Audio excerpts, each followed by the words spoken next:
you have to consider like what's the result from the follow-ups on those, as well as the follow-ups on those, because the lower funnel math is only driven on meetings that have shown within a 1 month period of calling with one rep. And I also like to say outbound compounds. It takes time. It's a long-term strategy. Those first few months, you're just building your and the middle portion of it, you're actually starting to do the work on the and that's where traction occurs. Welcome back to another episode of Outbound Fluff. No sales. That's Ryan's happy dance. Today, I'm going to do my best Professor Reisert impression as I take you through the funnel that most people don't track. That is the real key to success in outbound. Let's dive into it. If you have any questions, drop them in the comments below. Love this episode, hate it, let us know as well. As always, hit subscribe so you never miss another episode. We're going to be back daily, starting right now, actually, going into next week. So this is episode 48. We're almost at 50. Let's get it. Professor Pessar. All right, so here's the thing about outbound is when you're like level 1, level 2, maybe even like level 3, you're just like moving through your first few levels of Mario. You beat the first Bowser, you're advancing. You think that the process is get a database like ZoomInfo or Apollo, go filter for accounts, go find some contacts, use a bunch of title filters and things for the accounts that look similar, and then mass upload. And I'm going to go sequence to email, make one-off calls to all of them, do some social stuff too. And then you wonder why it doesn't really work. I was just watching the other day Adam Robinson's YouTube channel, and he had an old video that I actually enjoyed, but he talked about how his outbound SDR team at retention before he started doing RB2B, how he had to fire the whole team. It was super painful. He basically thought that he was going to go from 15 million to 45 million in a year ARR. They only grew by 40%. Outbound wasn't working. And I've seen him post about outbound, not frequently, but once in a while on LinkedIn. And if you don't know who Adam Robinson is, he's the guy behind our B2B. He's built it, I think, in 1 year. It was actually faster than that. It was like a few months. He had $1 million in ARR, and he's already crossed 5 million in year 1. And they do like website data, visiting, workflows, all that stuff. He often posts this thing about like, it just doesn't work. And it's because of the same level, level 1 outbound that looks like list, outreach. Man, my conversion rates suck. But when you actually dive into it, this is a sense of kind of what the funnel starts to look like, where you actually don't just have a list and then enrich and call. There's a series of steps in between. And when you work all the steps properly, you get a sense of what's actually working and what's not working. And this is what I wanted to break down for everyone today, is when you actually add a few pieces into the process, you're going to get early signals that allow you to pivot quickly. When you add a validation layer of figuring out who can I actually even reach before doing the outreach itself, the activity, the dials, you're going to create efficiency. When you blend those two things together, this is what we do at Outbound Operators when we install the infrastructure and the engine. When you blend those things together, you get both efficiency and fast and early signal about what's working. All right, let's talk about it. But yeah, I don't think this is the right graph though, because you're looking at results without that list being fully worked. Because when I look at that, it's like there's not a lot of yield out of the initial contacts. And that's a function of obviously why it doesn't work for a lot of people. In this particular case, the reach rate on the contacts that go from workable to reachable, which is where everyone sees outbound dying, is that it would take somebody probably an entire year to go through 10,000 contacts to figure out that you can only potentially reach 1,000 of them. So when someone looks at this right now, they'd be like, well, out of not 10,000 contacts, I can only get one or two deals. Well, that's not necessarily true. It's out of 10,000, you can actually only even get a shot on a fraction of those. Okay, so then now we're talking about which ones you can actually reach. This is where marketing starts to happen. Workable is where everything goes to die. You waste a bunch of money, whether it's advertising, email, or the phone. It's all about reachable, right? It's people who are clicking through, not just being sent. or impressions versus like click throughs, right? Um, and in this case, it's people who actually pick up the phone versus, you can make dials to. But like out of the people that you can actually deliver your message to, if you do the math on that, that's where it becomes much more interesting. And I think a lot of people get lost in the sauce on, well, it seems wildly inefficient if I can only get X% of my entire list into my funnel. And it's like, yes, that's true when you work them all with labor before you start working them with intelligence. And so if you add that intelligence layer, the calculus becomes a lot more interesting. So when you look at the math from a reachable list here as well, the problem with this visualization as people are looking through it is these are the results that were delivered in the equivalent of 1 rep in 1 month.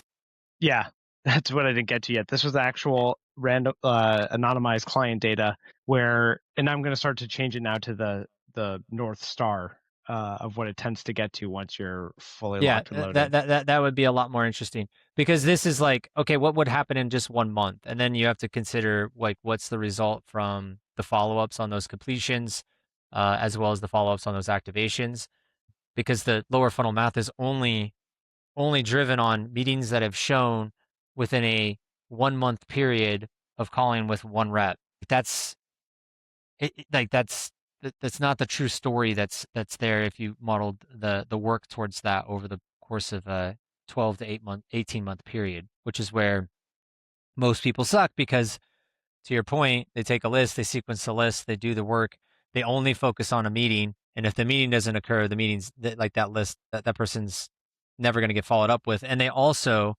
tend to take an initial not interested and never follow up with it either, which is a big chunk of it. 60% of those connects that never get called again, that are all very low hanging fruit for future follow up with either the same message just at a different time or a different message at another time, um, around the learnings that you get from the initial conversation. So again, even as you do this with the North Star, Ronen, you're still only looking at what would have happened in that moment in time. You're still not calculating the results of the completions with future Mm. follow-ups, right? Yeah, this is the first pass, so before you get the compounding effect of follow up. Correct.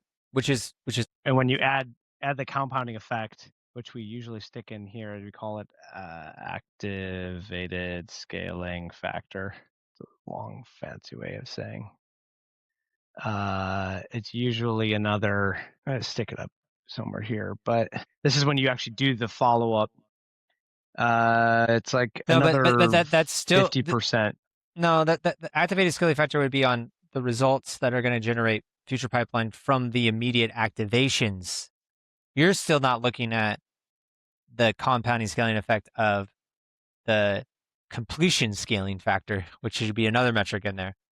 That's the 40-50% of the list you could continue to work in the Mm. next the Mm. next Oh, the six to pure follow-up list you're saying. What's the follow-up connect rate, the follow-up completion, incompletion activation, etc.? I like where you're going with this, but even when you look at the results though, like there's not another channel that can get you 300. Well, you just completely changed the calculus somewhere in there, but there was 300. This particular client that we're talking about, 300 completed conversations in their market in a 4 week period, from 0 to 300, with 1 rep. Like most organizations are having, maybe if they're lucky in this particular audience, what would that have been? 3,000. This particular audience without the system in place would have had, out of 3,000 dials at a 2% connect rate, they would have had 60 connects and their completion rate's been like 44%. They would have only had 26 completed conversations. So they would have had less than 1/10 of the result in a month. So it would have taken them the same amount of time. It would have taken them about 10 months to do the same amount of work that we just did in 30 days just to get to this result, let alone the activated following. Anyway, I didn't mean to completely derail your visualization here, but now that you're doing some more math in here, you could say, okay, this might be what it looks like, and that's in what period of time. Um, so And that's the key that I want to mention, right? So when we talk to leaders, the things that they typically tend to be tracking are going to be maybe this and this. The blue highlighted areas tend to be what they, in the best case scenario, already have some data on. Counts, contacts, and these are being done by, unfortunately, all too often, someone who's not really good at it, or they're not being targeted enough, and therefore there's like 20 to 30% bad fits in there from the jump. Probably tracking dials, that's a really common metric. Everyone is obsessed with their meeting set. Definitely tracking that. I don't know if some people surprisingly don't track the show rates. I'd say there's like a good 40%, maybe 50% of folks that I talk to out of the 250 in the last few months that I've connected with that just don't do it. And then I'd say 75% of companies know their SQO and win rates. Early stage ones just don't have it because they don't have enough data. The thing that we're saying is when you add these elements inside of what you track, let's make these outbound operator blue just for funsies. What starts to happen is now you're actually going to get earlier signal about where I'm heading down funnel. Because down here, everything from set and beyond is in your salesperson's, your AEs and sales team's hands. So if I don't actually know until these things happen how the quality is, I'm creating sometimes a 1 to 3 month lag in feedback with then very limited data. So when you only track, this is a case for what we call the funnel above the funnel. When you only track your bottom of funnel sales metrics, your classic ones, meaning set, show, SQO, and one, you might not know if what you're doing is working until 3 to 6 months down the line, which means you have 3 to 6 months of time and resources towards something that could be the totally wrong direction. Today, we met with one of our clients literally a month and a half into the process, and we had so much data up here that we could see really clearly of the completions that are happening every single day. About 30% of the folks we've talked with said not now. And then there was another good, I think it was close to 25% or 22.5% of people who were interested. That was a really high, positive, strong signal that we have the right message market fit. But then we also identified that of those, there was initially a 10 to 15% chunk that probably were the wrong accounts. So instead of spending maybe 3 or 6 months to get that feedback that we got to go back to the account list, we're 6 weeks into it and we've already identified this adjustment that has to happen, and it's already in the next iteration for the next list. So if you want to take the massive waste out of outbound, it comes with two main things. The first one is tracking daily metrics, the funnel above the funnel. When I actually reach someone and they hear my pitch, what do they say? That's a completion. And of those who hear what we do and respond to it in a clear documented outcome, a yes, no, not me, not now, how many of those yeses are there? You look at this and you get immediate feedback on your message, your market, or your list. The second area that's the no-brainer for most folks, especially if your product is, doing 30K plus a year annual recurring revenue, maybe a little higher, 50K and above, is to create efficiency with the reachable contacts. This is, what TitanX is purpose built for. It's what Ryan built Phone Ready Leads that became TitanX. It's to identify the people who are actually going to pick up the phone. You'll usually see anywhere from as low as 8 to 10% on a list that's actually ever reachable to maybe as high as 20. Maybe you'll get up to 25% in some cases, but it's usually hovering these days between about 10 and 15% if you're going to go through the list 5 to 7 times. With this client in particular, it was looking like if we had gone through the list that they had been providing about 5 times, you'd probably get to 15 or 16%. So the point of this is that if you feel like outbound is not working, chances are that it's the system and the approach that need more attention. Specifically tracking your completions, your funnel above the funnel, and filtering out the people who never answer the phone so that you only call folks who have a high propensity to answer. Those two levers alone will create massive amounts of efficiency and feedback for you without all the other stuff. And there's a lot of other pieces to this as well.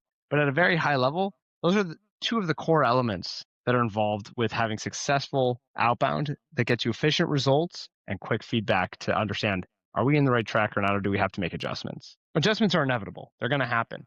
Question just is how long are you going to take to get to that outcome? And the last piece is if you're really looking at the inefficiencies of your outbound system, is that your sales reps aren't following up. Yeah. Like, I mean, This that that, here that tells us that we have maybe 6 deals won. And again, if you have like a, let's say 50K ASP and you just won 6 deals, you're talking about $300,000 won here.